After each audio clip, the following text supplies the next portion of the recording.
बिस्मिल्लाहिर्रहमानिर्रहीम। Dear students, अस्सलाम वालेकुम। लास्ट टाइम हमने एक्सरसाइज 1.5 कंप्लीट की थी, तो आज 1.6 स्टार्ट करने से पहले हम उसका बेसिक लेक्चर देख लेते हैं। सबसे पहले बात करते हैं सिमुल्टेनियसली लीनियर इक्वेशन की। सिमुल्टेनियस लीनियर इक्वेशंस कौन सी होती हैं? System of two linear equations. Linear equation कौन सी होती है? जिसमें जो इंक्लूडेड वेरिएबल्स होते हैं, जो उनके अंदर वेरिएबल्स होते हैं, उनकी पावर जब एक होती है तो वो हमारे पास क्या होती है? लीनियर इक्वेशन होती है। तो कहते हैं कि दो ऐसी लीनियर इक्वेशंस इन टू वेरिएबल्स, दो लीनियर इक्वेशंस हैं और उन इक्वेशंस के अंदर दोनों के अंदर दो दो वेरिएबल्स हैं। ठीक हो गया। तो कहते हैं कि दो वेरिएबल्स उनके अंदर इंक्लूड हैं, उनकी जो जनरल फॉर्म है वो ये लिख दी है ax प्लस बी वाई। यहाँ पे x वेरिएबल है और y वेरिएबल है। एक इक्वेशन में दो वेरिएबल हैं, इसी तरह दूसरी इक्वेशन में भी x और y है और यहाँ पे भी दो ही वेरिएबल हैं। तो क्या कहता है कि ये दो इक्वेशंस हैं, ठीक है, लीनियर इक्वेशंस हैं, क्योंकि x का जो डिग्री है x की, या x की पावर है वो 1 है, y की पावर भी 1 है। तो ये लीनियर इस तरह से हो गई और दो वेरिएबल्स इंक्लूड हैं, तो इट्स मीन ये दो वैल्यूज़ हैं, इक्वेशंस हैं। तो जो ये दो इक्वेशंस हैं ये हमारे पास सिमुल्टेनियस लीनियर इक्वेशन है। तो यहाँ पे क्या कहता है कि जो a b c d m और n हैं ये तमाम रियल नंबर्स हैं, ठीक है। यहाँ पे स्केलर्स आएंगे जो कि रियल नंबर्स होंगे, और ये जो सिस्टम है, मतलब ये जो इक्वेशंस का सिस्टम है, ये हमारे पास सिमुल्टेनियस लीनियर इक्वेशन है। सो यहाँ पे सिमुल्टेनियस आना है, सिमुल्टेनियस लीनियर इक्वेशन है।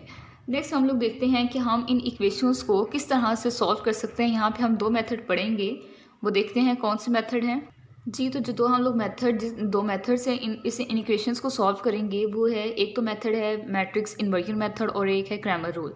इन दोनों से हम लोग एक्सरसाइज 1.6 जो है वो सॉल्व करेंगे।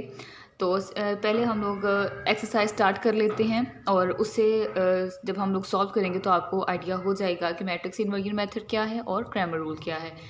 सो एक्सरसाइज स्टार्ट करते हैं जी। तो एक्सरसाइज 1.6 में क्वेश्चन नंबर 1 है हमारे पास, यूज़ मैट्रिसेस। हमें मैट्रिसेस को यूज़ करके if possible to solve the following systems of linear equations by. हमें इन लीनियर इक्वेशंस को, अब ये देखें तो यहाँ पे भी x और y जो है वो दो वेरिएबल्स इंक्लूड हैं और दोनों की पावर जो है वो 1 1 है। इट्स मीन के ये लीनियर इक्वेशंस हैं। तो वो कहता है कि इन लीनियर इक्वेशंस को आपने मैट्रिसेस यूज़ करते हुए सॉल्व करना है, और आगे मेथड भी बता दिया हुआ है कि दी मैट्रिक्स इन्वर्जन मेथड से सॉल्व करना है और क्रैमर रूल से सॉल्व करना है। मतलब कि एक क्वेश्चन को हम दो मेथड से सॉल्व करेंगे। तो क्वेश्चन नंबर 1 का फर्स्ट पार्ट हम देखते हैं, 2x minus 2y is equals to 4, 3x plus 2y is equals to 6। So हम लोग क्वेश्चन नंबर 1 को सबसे पहले फर्स्ट मेथड से सॉल्व करेंगे, दी मैट्रिक्स इन्वर्जन मेथड से सॉल्व करते हैं। मैंने क्वेश्चन एज इट इज़ नीचे लिख लिया है। तो यहाँ पे हम लोग ये जो कोएफिशिएंट्स होते हैं वेरिएबल्स के, यहाँ पे x कोएफिशिएंट है, x का वेरिएबल है, इसका कोएफिशिएंट 2 है, और इसी तरह y का कोएफिशिएंट 2 है। यहाँ पे x का कोएफिशिएंट 3 है, y का कोएफिशिएंट 2 है। तो ये जो हमारे पास कोएफिशिएंट्स होते हैं a b, जिसको हमने ऊपर जनरल फॉर्म में a b c d कहा था, वो हमारे पास a मैट्रिक्स बन जाता है। a हमारे पास क्या है? 2 था, b हमारे पास -2 था। जो साइन होता है वो हमेशा साथ जाता है, 2 के साथ माइनस साइन है तो -2 आ गया, यहाँ पे 3 आ जाएगा, इसी तरह यहाँ पे 2 आ जाएगा। बाकी सबके साथ साइन कौन से थे? प्लस। और ये जो वेरिएबल्स होते हैं x y, दो ही वेरिएबल्स इन इक्वेशंस में यूज़ होंगे, हमने डेफिनेशन में भी पढ़ा है। तो ये जो वेरिएबल्स होते हैं जिनकी वैल्यूज़ हमने निकालनी होती है वो कैपिटल x मैट्रिक्स में जाते हैं, x और y। और ये जो इक्वल्स के साइड में होते हैं, जिनको हमने ऊपर m और n कहा था जनरल फॉर्म में, ये हमारे पास b मैट्रिक्स बनता है। 4 और 6 ये हमारे पास b मैट्रिक्स में आ गया। दोबारा से बताती हूँ कि हमारे पास जो वेरिएबल्स के कोएफिशिएंट्स होते हैं, जिसको हमने ऊपर a b c d कहा था, वो हमारे पास a मैट्रिक्स में आते हैं, और जो हमने वैल्यूज़ फाइंड करनी है x y की वेरिएबल्स की, वो हमारे पास कैपिटल x मैट्रिक्स में जाते हैं। और जो इक्वल्स के दूसरी साइड पे होते हैं, इक्वल्स के राइट साइड में होते हैं 4 और 6, जिस तरह है, जिसको हमने ऊपर जनरल फॉर्म में m और n बोला था, वो हमारे पास b मैट्रिक्स में चले जाते हैं। आगे जब हमने इनको सॉल्व करना होता है, ये हमारे पास a मैट्रिक्स है, a आ गया, और ये हमारे पास x है। a और x ही मल्टीप्लाई हो रहे हैं इक्वल्स के साइड पे, देन आ जाता है हमारे पास इक्वल, और फिर आता है हमारे पास b। 4 और 6 b के इस साइड पे था, राइट साइड पे था, और जो हमारे पास a था वो लेफ्ट साइड में था, और x भी लेफ्ट साइड में था। इसी तरह हमने उनको लिख लिया ax is equals to b। हमें वैल्यू किसकी निकालनी है, वेरिएबल्स की, जो कि एक्स मैट्रिक्स में है। तो ए यहाँ पे अगर मल्टीप्लाई हो रहा है तो उधर जाके डिवाइड होगा, हम डिवाइड नहीं करते, हम इनवर्स में लिख लेते हैं। अगर ए आपके पास एक्स की राइट साइड में है, सॉरी लेफ्ट साइड में है, अगर आपके पास जो ए है वो एक्स की लेफ्ट साइड में है तो बी के भी लेफ्ट साइड में ही जाके इन्वर्स होगा। लेकिन अगर आपके पास एक्स के राइट साइड में होगा ए तो फिर वो बी के राइट साइड में जाके होगा। अब देखें, हमने इसको लिखा था A X is equals to B, तो हमने जब इसको इन्वर्स किया तो हमने किया A X in A inverse B, क्योंकि ये एक्स के लेफ्ट साइड में था तो बी के भी लेफ्ट साइड में आएगा। लेकिन अगर हमारे पास एक्स ए बी हो और हमें एक्स की ही वैल्यू निकालनी है, अब ए हमारे पास जो है वो एक्स के राइट साइड में है तो फिर इधर बी के भी राइट साइड में जाके ही इन्वर्स होगा। अमूमन जो है वो ज़्यादातर यही चीज़ होती है कि एक्स जो है ए जो है वो एक्स के लेफ्ट साइड में होता है। नेक्स्ट हम लोग चलते हैं, अब हमें ये चीज़ जो है वो फाइंड करनी है। एक्स हमें फाइंड करना है, बी हमारे पास मैट्रिक्स है 4 6 और ए इन्वर्स हमें निकालना है। ए इन्वर्स का हमने फॉर्मूला पढ़ा हुआ है 1/a डिटर्मिनेंट और मल्टीप्लाई उसके साथ होता है एडजॉइंट ऑफ ए। सबसे पहले हम लोग ए मैट्रिक्स हमारे पास गिवन है, इस मैट्रिक्स को हम आगे ले जाते हैं और इसका डिटर्मिनेंट निकालते हैं। ये हमारे पास ए मैट्रिक्स है और हमें इन्वर्स निकालने के लिए इसका डिटर्मिनेंट चाहिए। डिटर्मिनेंट हम कैसे डिनोट करते हैं, स्ट्रेट लाइन से। स्ट्रेट लाइन लगा लेते हैं, 2 -2 3 उसके एलिमेंट्स जो हैं वो एज इट इज़ आ जाएंगे। आगे ही इसका डिटर्मिनेंट लेके लिख रही हूँ। डिटर्मिनेंट कैसे लेते हैं, मेन डायगोनल की एंट्रीज़ को पहले मल्टीप्लाई करते हैं। मेन डायगोनल की एंट्रीज़ में दोनों 2 2 हैं, हमेशा दरमियान में माइनस आता है। फिर सेकेंडरी डायगोनल की एंट्रीज 3 और -2 मल्टीप्लाई होंगे, 3 और -2, 2 2 जा 4 आ जाएगा, सिंप्लीफाई किया। और यहाँ से ये इसके साथ 3 के साथ प्लस साइन है और 2 के साथ माइनस है, ये प्लस माइनस माइनस हो जाएगा। यहाँ से जो माइनस आंसर आया वो इस माइनस के साथ मल्टीप्लाई हुआ तो प्लस हो गया, माइनस माइनस प्लस हो गया। 3 2 जा 6, 6 और 4 हमारे पास 10 होते हैं। ये हमारे पास आ गया ए डिटर्मिनेंट का आंसर। अब हमें क्या चाहिए, हमें एडजॉइंट चाहिए, एडजॉइंट ऑफ ए फार्मूले में चाहिए था। तो एडजॉइंट हम कैसे निकालते हैं, जो मेन डायगोनल की एंट्रीज होती हैं उनको रीअरेंज करते हैं, उनकी जो है वो चेंज कर देते हैं, उनकी जगह एंट्रीज़ को चेंज कर देते हैं। ऊपर भी 2 है, नीचे भी 2 है, यहाँ पे तो कोई फ़र्क ही नहीं आएगा, वैसे ही 2 2 हो जाएगा। और जो सेकेंडरी डायगोनल की एंट्रीज़ होती हैं उनके साइन चेंज कर देते हैं। 2 के साथ माइनस था उसके साथ प्लस कर दिया और 3 के साथ प्लस था उसके साथ माइनस कर दिया। अब हम ए इन्वर्स के फार्मूले में पुट करेंगे। 1 डिवाइड में हमारे पास क्या आता है डिटर्मिनेंट और मल्टीप्लाई में एडजॉइंट ऑफ ए आता है। ये मैंने इसको मल्टीप्लाई कर दिया। मल्टीप्लाई जब हम करते हैं, हम लोग जो बाहर स्केलर आ रहा होता है, जो डिटर्मिनेंट होता है, उसको हम हर एलिमेंट के साथ मल्टीप्लाई करा देते हैं। इसी तरह यहाँ पे करेंगे, 2 अंदर मल्टीप्लाई 1/10 अंदर मल्टीप्लाई हुआ 2 से, इसी तरह -3 से मल्टीप्लाई होगा 1/10, इसी तरह दोबारा 2 से मल्टीप्लाई हो रहा है 1/10 और फिर 2 से मल्टीप्लाई हो रहा है 1/10। इसको अगर हम लोग सिंप्लीफाई करें तो 2/10 2/10 -3/10 और 2/10, ये हमारे पास आंसर आ गया। अब हम अगर देखते हैं यहाँ पे कुछ कटिंग हो रहा है तो हम कटिंग कर लेते हैं। यहाँ से ए इन्वर्स चलता आ रहा है, 1/5 आ जाएगा, 2 1 2 2 5 10, यहाँ पे भी 1/5 और यहाँ पे आ जाएगा -3/10, क्योंकि ये 3 के टेबल पे कटिंग नहीं होता। अब हमें जो फाइंड करना था वो क्या था, हमें एक्चुअल में तो ये फार्मूला निकालना था ना, ए इन्वर्स और बी चाहिए था। हमारे पास ए इन्वर्स नहीं था तो ए इन्वर्स का फार्मूला पता था और हमने ए इन्वर्स आगे निकाल लिया। बी मैट्रिक्स हमारे पास 4 और 6 है। अब जो ए इन्वर्स आपके पास आया है वो लिखेंगे मैट्रिक्स, और बी जो आपके पास मैट्रिक्स है वो लिखेंगे। ये फार्मूला मैं आगे ही ले जाती हूँ। फार्मूला क्या था हमारे पास, एक्स इज इक्वल टू है ए इन्वर्स बी, और एक्स हमें निकालना है। ए इन्वर्स की वैल्यू हमारे पास आ चुकी है 1/5 -3/10 1/5 और 1/5, और बी मैट्रिक्स हमें पता है हमारे पास है 4 और 6। इनको हमने करना है मल्टीप्लाई।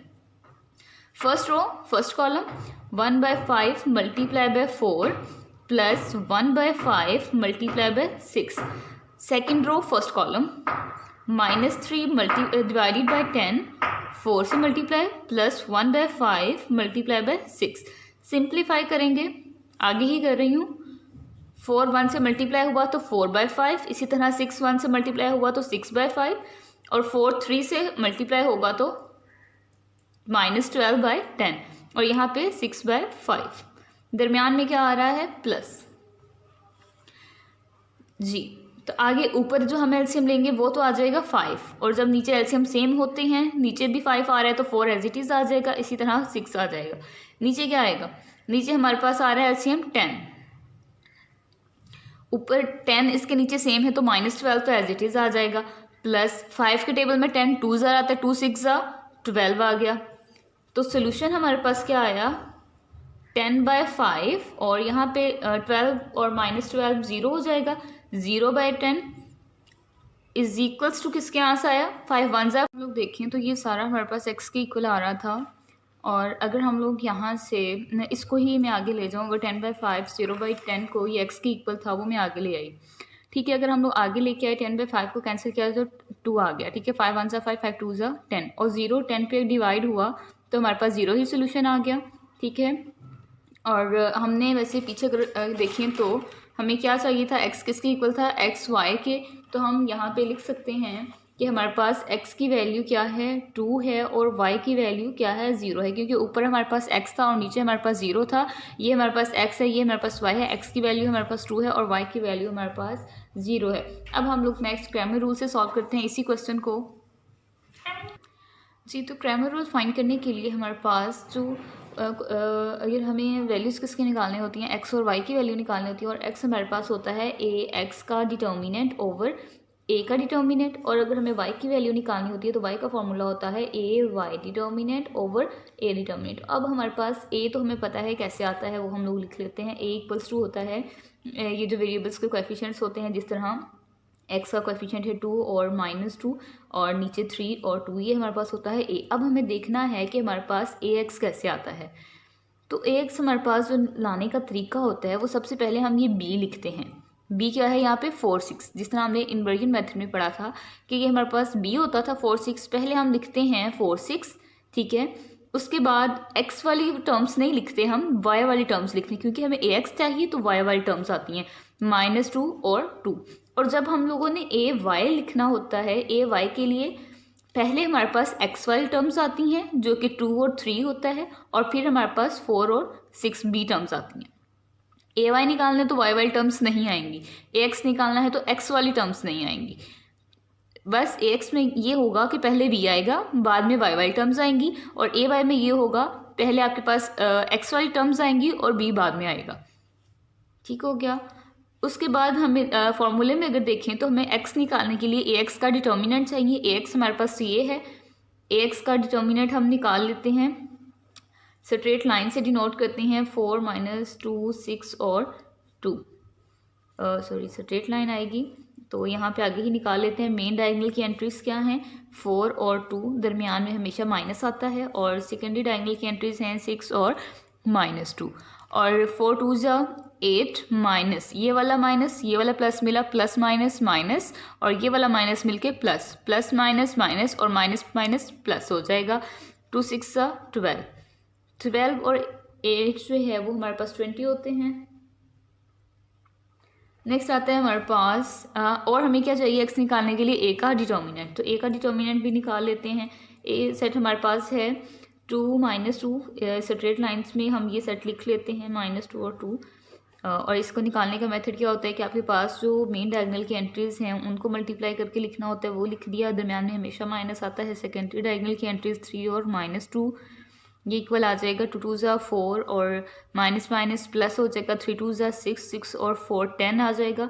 उसके बाद y निकालने के लिए हमें ay चाहिए, ay का डिटर्मिनेंट वो हम निकाल लेते हैं। ay हमारे पास जो सेट है वो मैट्रिक्स है वो है 2 4 3 6, और मेन डायगोनल की एंट्रीज आएंगी 2 मल्टीप्लाई बाय 6, माइनस हमेशा दरमियान में साइन आता है 3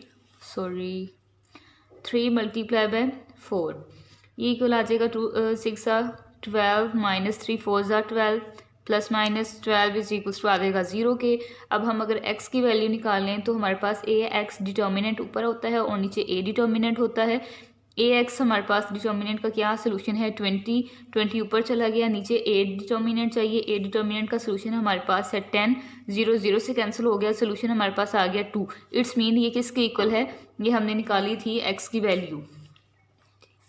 नेक्स्ट हमें निकालनी है y की वैल्यू। y का फॉर्मूला हमने क्या देखा है कि हमें ऊपर ए वाई का डिटर्मिनेंट चाहिए और नीचे ए डिटर्मिनेंट चाहिए। ए वाई का डिटर्मिनेंट हमारे पास 0 आया, ऊपर 0 और नीचे हमारे पास ए डिटर्मिनेंट 10 है, और 0 डिवाइडेड बाय समथिंग जो है वो हमेशा हमारे पास 0 होता है, और ये हमारे पास किसका सोल्यूशन आ गया, y का। अगर हम लोग देखें जो पहले मेथड हमने किया था उसमें भी हमारे पास x की वैल्यू 2 आई थी और y की वैल्यू 0 आई थी, इसी तरह यहाँ पे भी x की वैल्यू हमारे पास 2 है और y की वैल्यू 0 है। ये हमारा क्वेश्चन नंबर 1 सॉल्व हो गया। आज के लिए इतना ही। नेक्स्ट टाइम इंशाल्लाह हम लोग क्वेश्चन नंबर 2 करेंगे।